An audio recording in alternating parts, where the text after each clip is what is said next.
Yo, bonsoir, vous êtes dans Breaking News, émission numéro 14. Donc l'émission qui traite de l'actualité du break en invitant justement des crews actuels.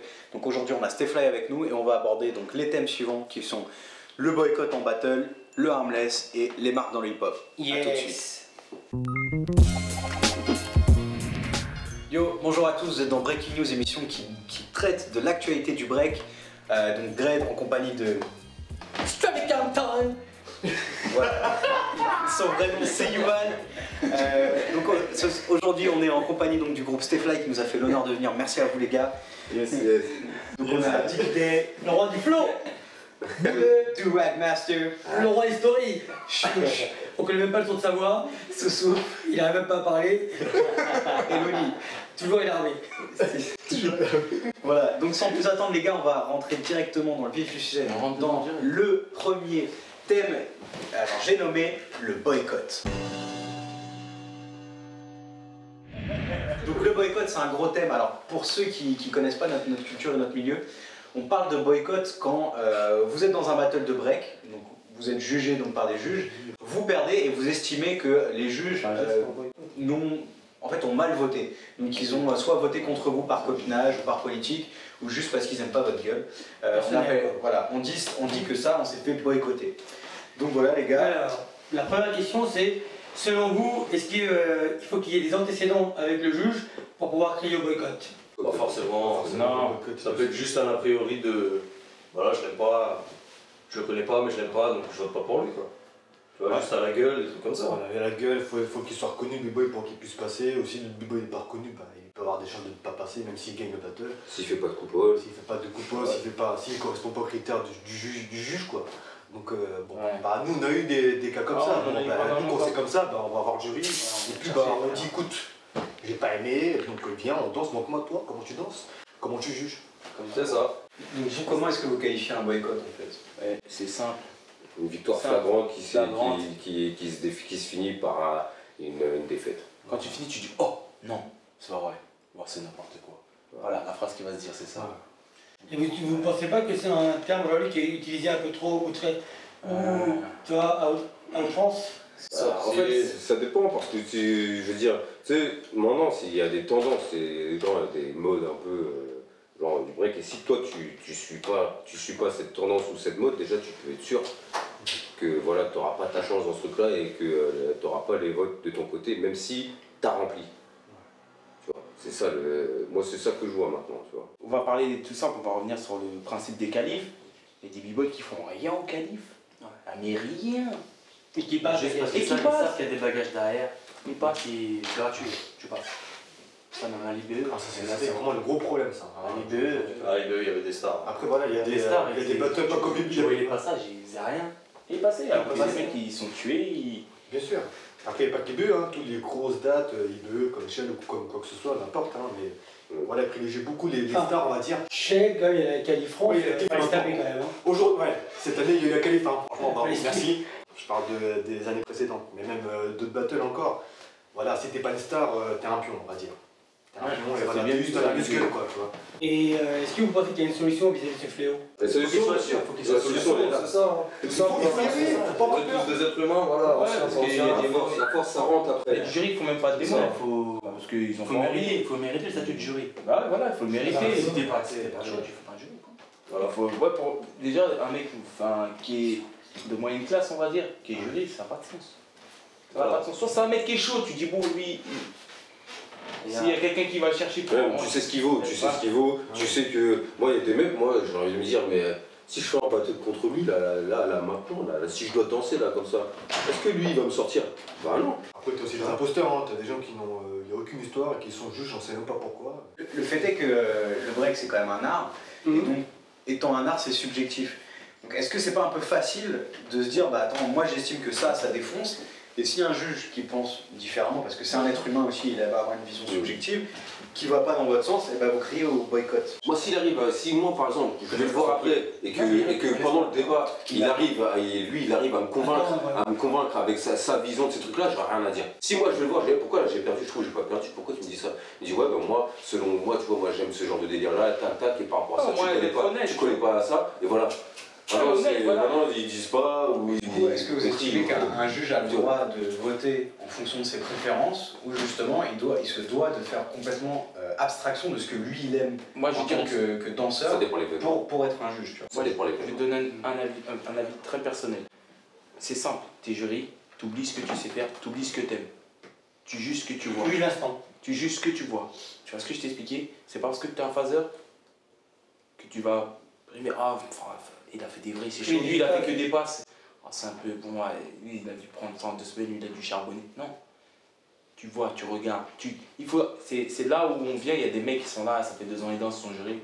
Exit, ça sert à rien parce qu'ils n'ont pas le recul, ils n'ont pas l'expérience pour juger un type de danse contre un autre type de danse, que ce soit un mec qui fait du flow qu'un mec qui fait de la technique. Non. Il faut un certain recul et voilà, une certaine histoire et un certain vécu, je pense. J'ai vu des mecs qui ils dansaient, ils faisaient des passes de ouf et ils perdent contre un phaseur qui fait que des vrilles, Thomas, vrilles, mais sans variante, sans rien, tu vois. Sans même passer par la prépa. Moi je pense que dans ces moments-là, je vais dire, parce que déjà on aime trop aussi parler de ce qu'on fait avec des cases. Il y a des cases pour ci, ouais toi tu fais ci, toi tu fais ça. Alors que si t'es un juge ou quoi, normalement il n'y a pas de. Déjà même nous par nous-mêmes déjà on est tous des b-boys, point. On n'a pas à dire ouais mais moi je suis un technicien, ouais mais moi je suis un phaseur, ouais mais moi je fais des footwork, tout ça. Ça, on s'en branle. Normalement, c'est ce que tu fais. Si tu déchires, tu passes. Si tu déchires pas, tu passes pas. Point. Voilà. Et ça s'arrête là, tu vois. Moi, je pense que c'est plutôt ça qu'on devrait voir. On parle trop de cases. Moi, on vient me voir, on me dit, ouais, ah, putain, toi, mais t'as pas phasé. Ou alors, on me dit, ouais, pourquoi tu fais pas des séries? Laisse-moi faire ce que j'ai envie de faire, gros. Je fais ce que j'aime. Et puis, c'est ce qui me représente. Et voilà, point. Ça s'arrête là, tu vois. Faut pas essayer de nous mettre dans des cases en disant, ouais, bah que voilà, il faut faire un couple, ouais, repartir avec une couronne, finir en baby freeze. On se marginalise nous-mêmes en pensant, ouais, faut faire ci, faut faire ça. Tu fais ce que t'aimes, gars. Tu fais ce que tu sais faire. Est-ce qu'il faut danser à l'étranger pour ne pas ressentir ce qu'on appelle le boycott? Un proverbe qui dit, ouais, nul les prophètes en ses propres terres. Si toi tu te sens pas bien ici, à un moment donné, si tu veux goûter ailleurs, tu vas goûter ailleurs. J'en ai un peu marre d'ici, j'ai envie de goûter un peu ce qui se passe ailleurs. Et si ça se passe, si c'est bien, si ça marche là-bas ou pas, on sait pas, c'est bien, c'est tant mieux, ça marche, ouais, je reviens ici. Enfin, voilà quoi. Faut essayer de voir un peu ce qui se passe ailleurs. Voilà. Merci à vous, donc on va passer sans plus attendre donc, au deuxième sujet. Armless. Alors le armless, donc c'est un concept qui a été inventé par Boba Colors, qui est un battle à thème en fait. Très simplement, vous avez un handicap qui est de mettre sa poche, Sa main dans sa poche. sa main dans sa poche, sa poche dans sa main. Tout à fait. Et voilà. Et en gros, c'est avec ce handicap-là de réussir à battre son adversaire. Alors, première question. Déjà, que pensez-vous de ce concept, le armless? C'est amusant. C'est bien, ça change, ouais, voilà, c'est innovant, voilà, ça permet de voir autre chose, et puis voilà, c'est cool.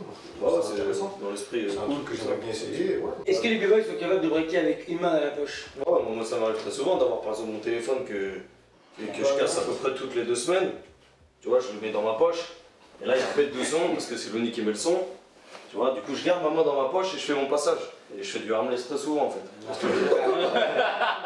C'est ça, tu vois. T'as entendu quoi? Il a mangé avec un poulet avec une main. Aussi, il a mangé un poulet Il a avec mangé une main. avec une main. Je la mettrai. Eh oui. C'est un armless poulet. Ça, je la ferai, ça. Chickenless, moi. Il a mangé comme ça. Je ramènerai mon poulet, je le ferai ramener avec mon poulet. C'est vrai, là, c'est du Est-ce que vous pensez que ça pousse au freestyle Ouais. Ok. Ça dépend Un pour qui. entraînement. Ça dépend ce que Dès que tu mets des contraintes, il y a une certaine recherche. Ah, bah oui, Ça devient intéressant. Il y en a qui arrivent à mieux s'en sortir que d'autres à une main, plutôt que ceux qui sont plus connus que d'autres, et voilà, ça permet aux ceux qui sont moins connus de taper les anciens, les nouveaux, enfin, les restants, on va dire, entre guillemets. Et ça, c'est ce qui est le plus intéressant aussi dans Armless, c'est ça qui est bien. Est-ce que vous pensez qu'il n'y a que les grosses têtes qui participent? Non, moi j'ai pas vu que des grosses têtes. Qui J'ai vu, j'ai pas vu que C'est des peut-être grosses ça qui est têtes. bien, parce que C'est moi. ça qui est bien. Je pense que ce qui est bien après, c'est pas. Ouais, mais ouais. Il n'y a Ah, pas c'est que aussi des grosses têtes qui le font, quoi. C'est aussi intéressant de C'est voir bien les que les grosses têtes s'y intéressent aussi. Ouais, voilà, c'est Ah, ça. C'est surtout ça le truc. Bien aussi quoi. Ah non, il y a eu un beau travail de la part de Ouais, Boba il a bien par fait rapport à son ça. job. Hein. Voilà. Franchement bien, wesh. Et la dernière question par rapport à ce thème, c'est à un moment donné, dans le contexte, il y a un handicap, c'est de danser avec les 2 mains dans la poche. Voilà, c'est chaud. Est-ce que vous pensez que c'est un palier à passer en plus dans la danse ou c'est juste une franche rigolade? À mon avis, c'est C'est la plus. suite. C'est la suite. Moi, je pense que c'est plutôt vraiment la contrainte extrême, tu vois. T'as pas de main, tu danses, parce qu'il y a des mecs qui sont handicapés, ils dansent très bien, tu vois ce que je t'ai expliqué. Donc à partir de ce moment-là, pour moi, c'est un petit coup d'œil pour eux, tu vois. Ils dansent avec des mecs qui ont 2 mains, 2 jambes. En termes humains, c'est un peu une dédicace pour eux, tu vois. Là, c'est un moyen de voir si la personne a vraiment du flow ou pas. Tu creuses, c'est obligé de creuser. Parce qu'il y en a qui le travaillent, il y en a qui font ça dansant. Et là, tu le vois tout de suite sur les mains, tu vois. Parce que des fois, ça peut être aussi une rigolade. Parce que des fois, tu te retrouves avec des mecs qui sont sur le ventre, ils essaient de se placer avec le nez pour récupérer. Enfin, Ouais, c'est marrant, tu vois, c'est galère, mais c'est- ça doit avoir un petit côté comique, tu vois, un petit peu. Du moins qu'il n'y a pas de crash. On va dire ça détend l'atmosphère, ça détend. Ça détend. Ouais, ça détend un peu l'atmosphère, ça. Et à mon avis, il y a moins l'esprit de compétition aussi dedans. C'est ça Voilà, aussi. tu vois. C'est plus pour Il n'y a ça. pas de brillance, il n'y a pas de. Ouais, c'est bien pour rigoler. Voilà, tu vois. Ouais, c'est assez bon enfant quand même. Bah ouais. C'est plutôt cool, à mon avis. Ok, bien. Bon, bah, on va sans plus attendre enchaîner avec le dernier sujet de cette émission. Et le dernier sujet qu'on va aborder ensemble donc avec Stefly, Moi, c'est pareil. qui est les marques dans le milieu hip-hop. Parce que comme vous le savez ou vous le savez peut-être pas, le break est vraiment en train d'évoluer et c'est en train de devenir un business quand même, petit à petit, avec de plus en plus de marques. Donc on va aborder ce thème-là avec vous aujourd'hui les gars. Est-ce que les marques qui sont, dans le hip-hop, est-ce qu'elles aident le hip-hop ou elles se servent du hip-hop? Il y a eu Nike un peu fut un temps, ils faisaient pas mal de pubs et tout ça. Ouais, mais Puma aussi. Il y a eu aussi les rasoirs là. Braun. Braun, ouais. Ces trucs-là. Mais ça c'est plus eux qui nous utilisent qu'autre chose. Ouais. Tu vois, c'est comme par exemple, tu vois, on peut capter, on voit des bois dans les pubs Menen ou des trucs comme ça et tout, tu vois.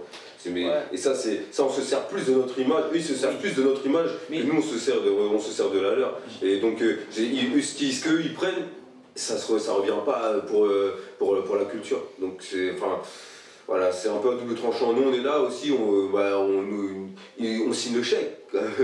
On vient, on ouvre la bouche et on prend ce qui nous balance un peu entre guillemets. Et on le sait, mais on laisse faire. Donc je sais pas trop où me placer dans tout ça. Moi, je pense qu'on peut débattre. Dans ce que tu dis, il y a du vrai, mais comme tu dis, ils font des pubs.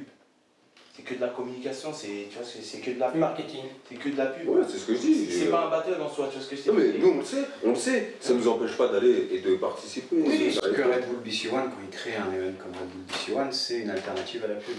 Oui, je suis d'accord avec toi. Il crée un événement de break pour pouvoir parler à notre communauté. Est-ce que vous pensez que n'importe quelle marque peut s'associer donc, à Non. notre mouvement? Non, déjà rien que le fait qu'il y ait une marque de rasoir, c'est hip-hop le rasoir. Ça représente en rien ce qu'on fait. À la limite, tu me dis Puma, parce que voilà, il y a des baskets. Tu me dis Ispac parce que quand tu viens, tu mets tes affaires dans ton sac et ces trucs-là, ce genre de Tu choses-là. traces toi aussi. C'est. Hein? Tu traces pourtant. C'est Ouais, pas histoire, mais hein. Tu mets des baskets, tu les mets dans ton sac et tu traces avant d'aller au training. Mais non, Là, t'es rasé, genre, tu vois. mais non. Bah, Ouais, c'est ce qu'ils se disent. Ouais, mais non, tu vois, je veux dire, c'est comme si maintenant, et ben genre ils vont faire une pub de frigo, ils vont ouvrir la porte, il va y avoir un mec qui fait un head spin. Tu sais, Non, mais ce qu'il veut dire par là, je pense que c'est voilà, tu vois. les Suez, il y a plein de b-boys qui les ont portés, c'est Puma qui les ont fait. Tu vois. Et t'as plein de b-boys avec les sacs qui se packent. Les Tu vois. Converse, c'est pareil. Enfin, Voilà. il faut que quand même, qu'un minimum, ça a un rapport avec nous, notre culture, la rue, Adidas, ces c'est trucs-là, pareil. tu vois ce que je veux dire. Si demain il y a un battle, il y a 8000 € à gagner, mais c'est Durex qui fait le battle. Est-ce que vous participez? On sort tout Bien sûr.